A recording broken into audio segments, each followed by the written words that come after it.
Good day, everyone. Our topic for today is all about pricing strategies, specifically the pricing objective. So this is part 1 of the pricing strategies.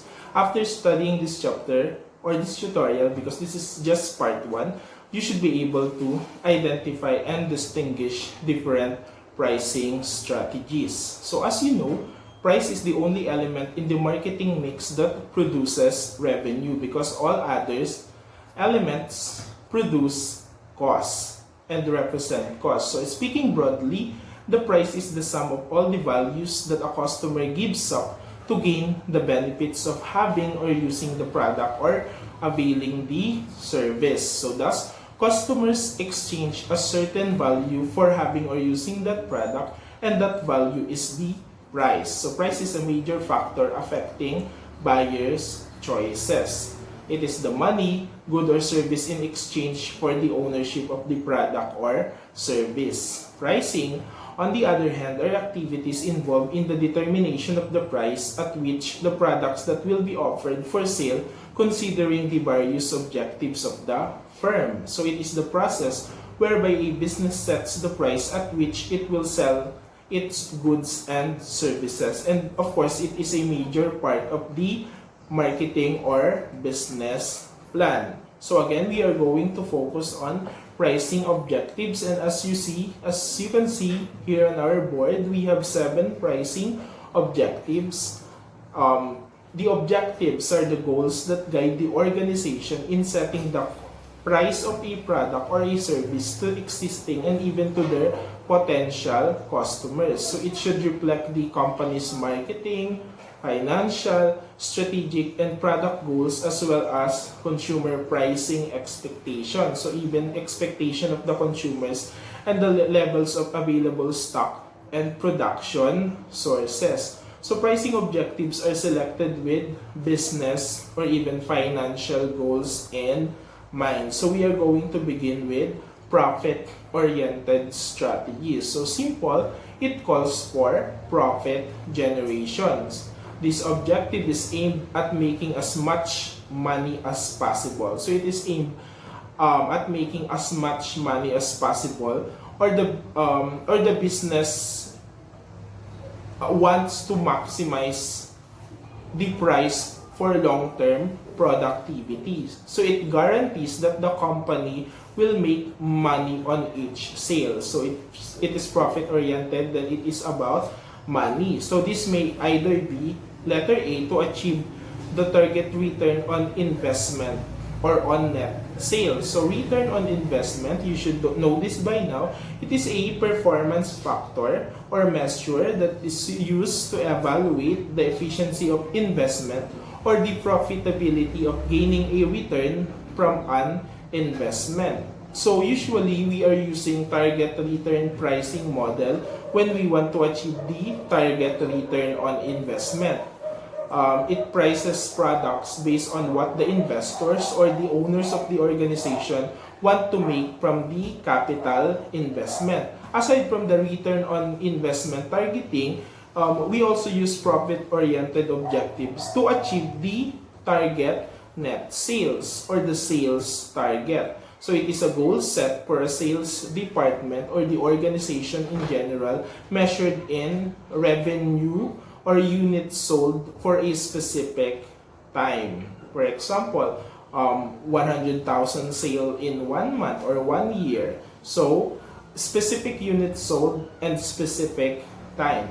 Setting up sales target help the organization, of course, focus on achieving its goals because we have targets. So the number of products sold also influences profit through economies of scale. Why? Because when we have higher number of products, economies of scale, it is the relative benefit of selling more units. So when we sell more units, we achieve economies of scale because as more products or units are being produced, then the cost of production lowers. So that is economies of scale. So aside from achieving the target return on investment or on sales or target sales, the profit-oriented objectives is being used, of course, to maximize profit. So it seeks to earn the greatest amount of profits for the organization. Usually when we are maximizing our profit, we are determining the price, the input, the output levels that will lead us to profit maximization or the highest profit possible for the business. So that is profit-oriented objectives. Usually, in order to achieve return on investment target or sales target and to maximize profit in general. Aside from profit-oriented objectives, we can also do sales-oriented objectives when we are pricing our products or services. So it refers to those that will provide higher sales volume. So sales-oriented pricing objectives seek to boost volume or market share. Again, we are talking about the volume of sales and the share of the organization in the market or the market share. A volume increase is measured against a company's own sales. So take note, volume of sales is measured against the company's own sales, and usually market share is measured against the company's competitors. A volume increase is measured against a company's own sales across specific time periods. For example, it's being measured the sales performance this year is being measured against the performance last year, or the sales performance this month is being measured against the performance last month. Okay. While a company's market share, as what I have said, it measures its sales against the sales of other companies in the industry, because it is market share of the market. For example, Globe measures its market share by comparing its sales to Smart. So the difference in sales-oriented objectives, volume increase, of course, is measured against the company's previous data or output, while market share is being measured by measuring the competitors' sales. That's why market share. Usually, we are using sales objective or sales-oriented objectives for the following. Of course, letter A is to increase our sales volume. So it is assumed that, of course, sales growth has a direct positive impacts on profits because of the economies of scale, as what we previously discussed in profit objectives or profit-oriented. It has a positive impact on profits, so pricing decisions are taken in a way that sales volume can be raised. So setting a price, altering or modifying policies are targeted to improve sales. Usually, we are also use sales-oriented objectives just to maintain, target, or increase our market share. So pricing decisions are taken in such a way that enable the company to achieve targeted market share. First, so market share, again, is a specific volume of sales determined in the light of total sales in an industry. For example, Jollibee is trying to achieve a 40% market share in fast food industry. So that is market share. When you realize that your market share is higher, what are you going to do?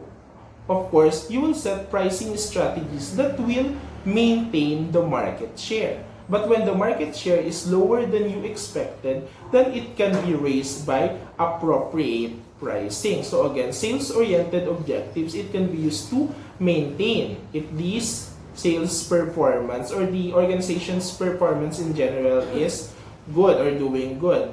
Target when it is starting or when it sets a new business plan for the organization, and increase market share when, of course, the market share is lower than expected. So that is sales-oriented objectives. The third one is the status quo oriented objective. So it requires maintaining the same prices for the company's product. So this objective maintains the price for the company's product. So this happens when the firm is satisfied with its current market share and profit. So status quo may be due to the following. We only have two because the other one on your handout, they are under the competition-related objectives. Number one, we do status quo-oriented objective, of course, in order for us to stabilize our prices. So this objective seeks to keep the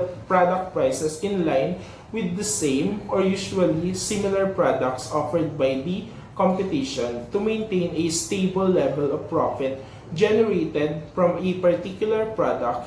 And of course, we want to stabilize our prices to avoid price wars. Because in price wars, no one wins. What is a price war? You already know this as well. It is a commercial competition characterized by the repeating cutting of prices. So war based on price below those of the competitors. For example, one competitor will lower its price, then the other competitor will lower its price as well to match the competitor's price. If one of them reduces their price again, a new round of reduction starts. If the competition lowers its price again, the competitor will lower its price again. So, in price war, no one wins. Actually, there is someone who wins in price war, who benefits from a price war, of course, us, the consumers. Because lower prices means better deals. But in the organization's point of view, no one wins in price war. That's why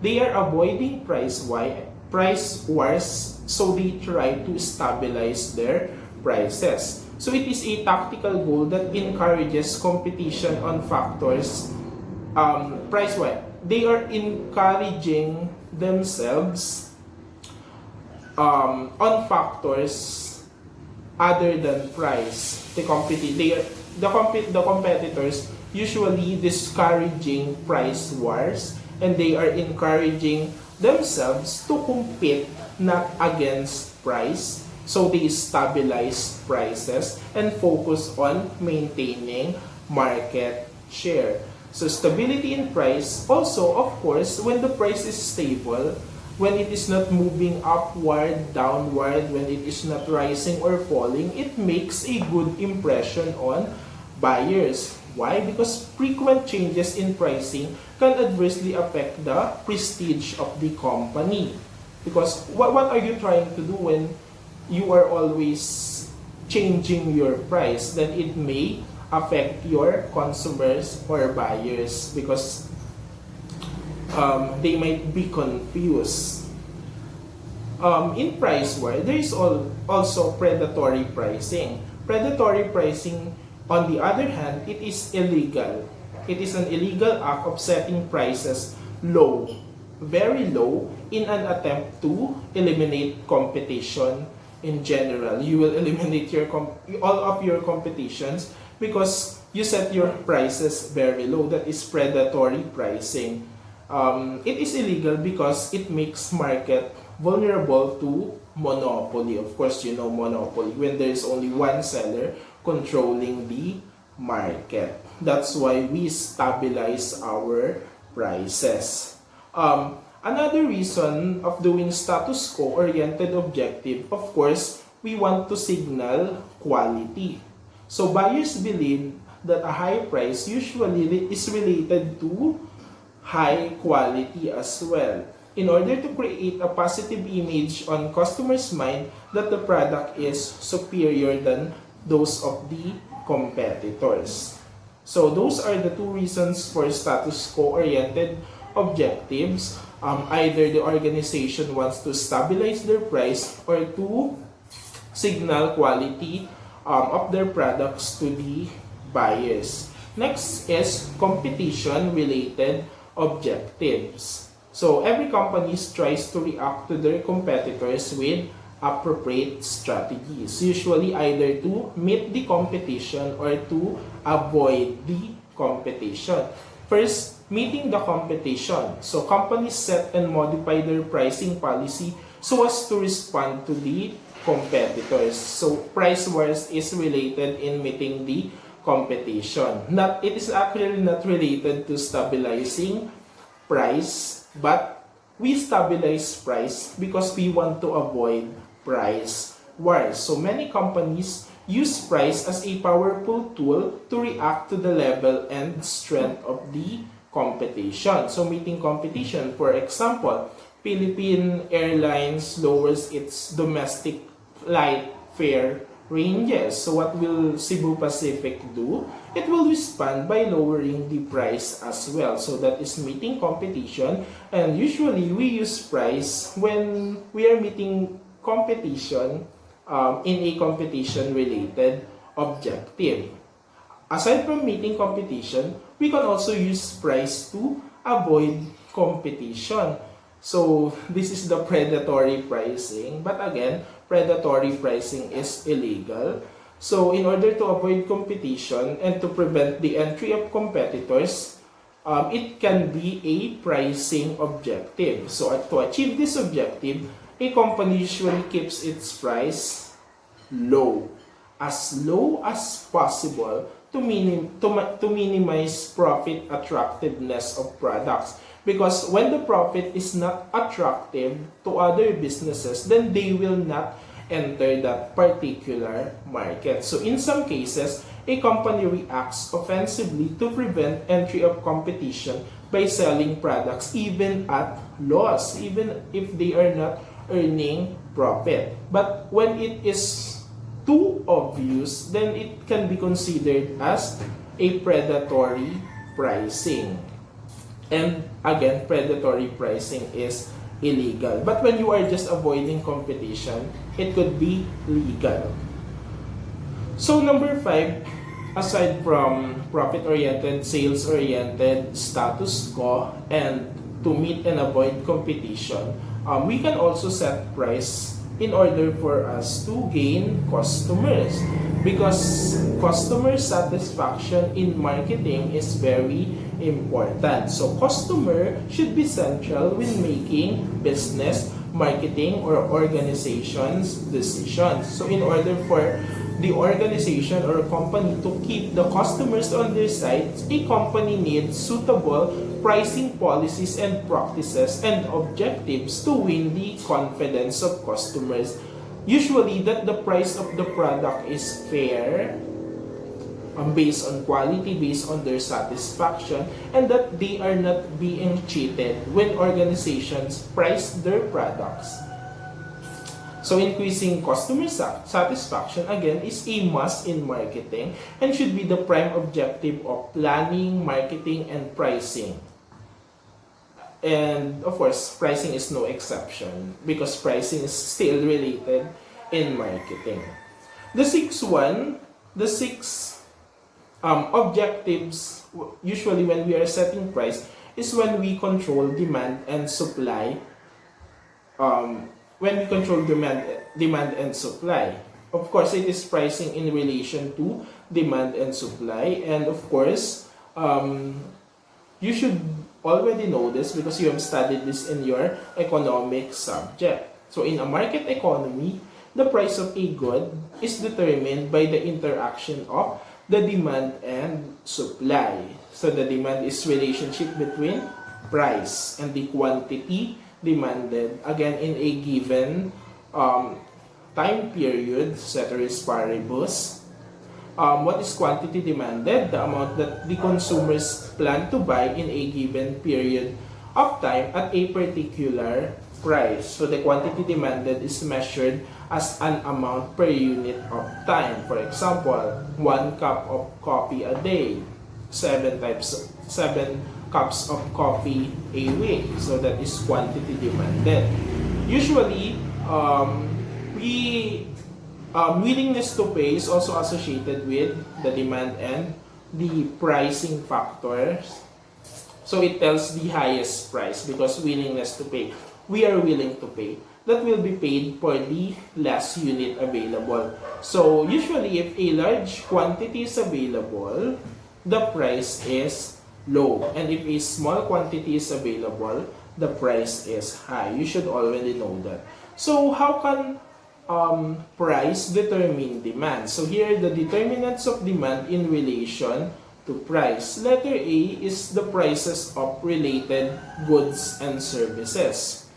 Again, the prices of related goods and services. So the quantity of goods that the consumer plan to buy does not depend only on the price of the good.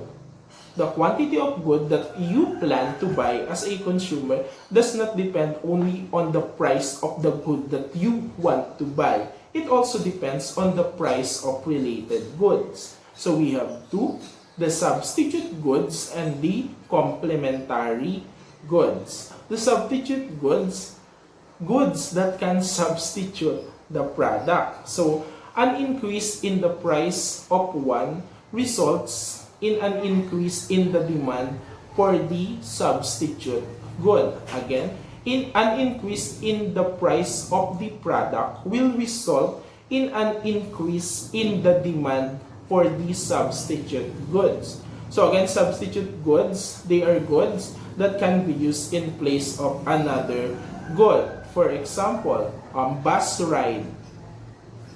What is the substitute for a bus ride? Jeepney ride, for example, or in other places, train ride.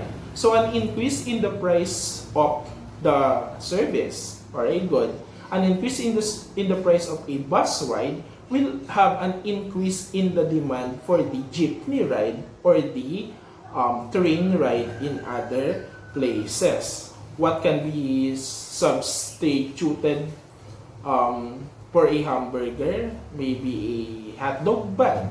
So an increase in the demand for the hamburger will also, an increase in the price of the hamburger will also increase the demand for the hot dog or hot dog bun.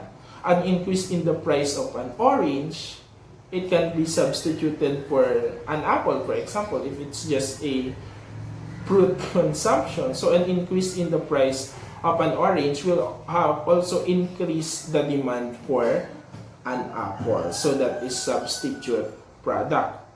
On the other hand, complementary products or complementary goods, it is a good used in conjunction with another good. Conjunction with the other good, so complementing the other good. That's why complementary product. So an increase in the price of one results in a decrease naman in the demand for the other. Conversely, a decrease in the price of one will result to an increase in the demand for the other. So complementary good, they are complementing each other. That's why they are good used in conjunction with the other good.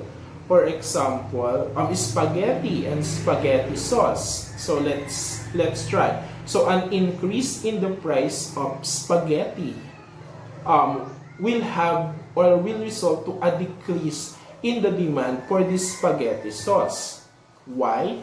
Because if there is an increase in the price of spaghetti noodles, so consumers will buy less of the spaghetti noodles. Therefore, there will be a lower demand for spaghetti sauce as well, because spaghetti noodles and spaghetti sauce are complementary products. So they are being used in conjunction with each other. Same with DVD player and DVDs, the disc, for example. So if there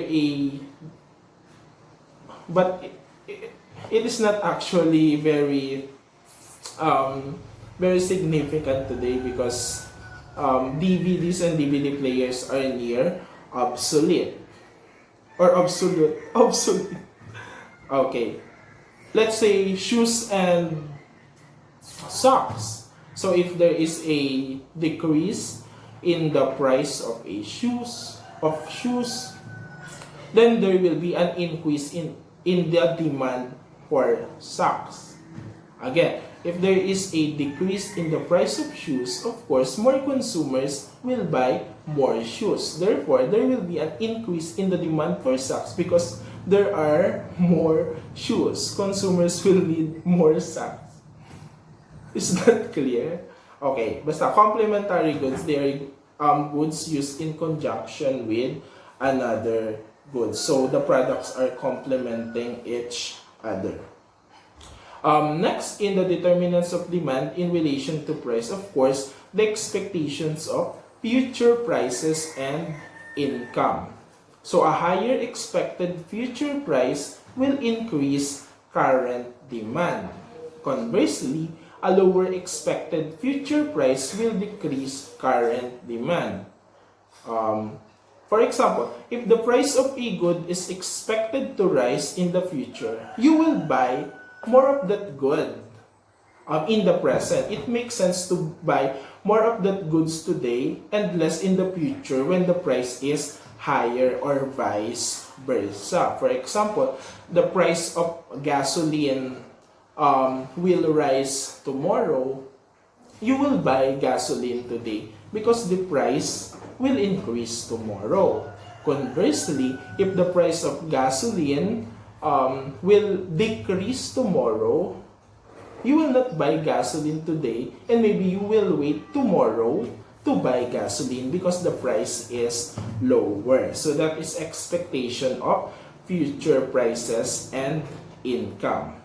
So next is supply. Supply is the relationship that exists between the price of a good and the quantity supplied in a given time period. Again, ceteris paribus, other things remaining constant. And quantity supplied is the amount of goods and services that the producers plan to sell in a given period of time. For example, they are planning to sell 100 gallons of gasoline in October. That is quantity supplied. What are the determinants of supply and in relation to price? The first one is the price of resources. The resources, of course, the raw materials that are needed when we are producing a product. So as the price of resources rises, when the price of the resources or raw materials rises, profitability declines, leading to a reduction in the quantity supplied at any price. Conversely, if the price of the resources or raw materials lowers, then the profitability will also rise, leading to a rise or increase in the supply or the quantity supplied as well. So the price of resources also determine the supply. When the raw materials, when the price of raw materials is lower than expected, then more supplies are possible. And conversely, if the price of raw materials is higher, then less supply is possible. An increase in the prices of labor, for example, to produce rice, increases the cost of producing rice as well, so the supply of rice decreases. Conversely, if there is a decrease in the price of labor when we are planting rice, then the cost of producing rice will also lower, then the supply of rice will increase. So that is the price of resources. That is common sense. The second one is, of course, when we have the expectation of consumers in the demand part, we also have the expectation of producers in the supply part. So an increase in the expected future price of a good or service results in a reduction in current supply. So under supply, the expectation of producers, of course, if there is an increase in the price of a good tomorrow, what are they gonna do with their supply today? Maybe they are going to hoard it or limit it so that they can sell the supply tomorrow for a higher price. Conversely, if there is a decrease in the price of the supply tomorrow, they are going to sell the product today because they are going to make more profits today because the price of the products or supply tomorrow is already is already lower because there is a decrease in the expected future price. So the expectation of producers. So if the price of a good is expected to rise, then it makes sense to sell less of the good today and more in the future when the price is already higher. But hoarding is also illegal, and vice versa. So the higher the expected future price of the good, the smaller is today's supply of the good. I think it is also self-explanatory. And if there is the prices of related goods and services in the demand part, there is also the prices of related goods and services in the supply part. But note that this involves a relationship in production, because the demand part, it involves in the relationship of consumption, consuming spaghetti and spaghetti sauce. Okay, this involves relationship in production, not in consumption. So firms usually produce and sell more than one commodity. So firms respond to the relative profitability of the different items that they sell. So the supply decision for a particular good is affected not only by the goods' own price, but also by the prices of other goods and services that the firm may produce. For example, a farmer plants both carrot and potato, and the price of potato is 50 pesos in the market, while the price of carrots, let's say 20 pesos in the market, bought in 1 kilo. So the farmer will choose to plant more potatoes than carrots because the price and maybe the profitability of planting potatoes is higher than that of planting carrot. That's why in supply part, the prices of related goods and services, it involves the relationship in production, not in consumption. Production, producing or planting potatoes and carrots. For example, a company sells both volleyball and basketball balls. And let's say that the basketballs price is triple than those of the volleyball. Then they will produce more of basketballs than volleyball. So it involves relationship in production, not in consumption. So again, determinants of demand in relation to price, we have the prices of related goods and services, relationship in consumption. So we have substitute products and complementary products, and of course the expectation of future prices and also income. And the determinants of supply in relations to price, the price of resources. If the price of resources is high, supply is low. If the price of resources is low, supply is high. The expectation of producers and the prices of related goods and services based on production and not in consumption. We also have price ceiling and price floor. Price ceiling is the legally mandated maximum price. That's why price ceiling, to control prices. So example of legally mandated price ceilings are rent controls. Governments are imposing rent controls to control the prices of rents, because if they will not control it, then the companies or the landlords or landladies will set rents as high as they want. Prices of products, especially during calamities, diba, during this pandemic, there is a legally mandated maximum price in order for the producers of the product not to set very high price, especially during calamities and war or during pandemic. And of course, government-controlled petroleum in this industry. So the government usually, they control price and they set maximum price, the highest price possible, and that is price ceiling. So legally mandated maximum price. If there is price ceiling, there is also price floor. So legally mandated minimum price to control prices. So why are they doing minimum price, usually in agriculture, to help our farmers. The government is setting price floor or minimum price usually for agricultural price supports, especially to our farmers. Because if there is a minimum price, then the buyers need to buy that particular price,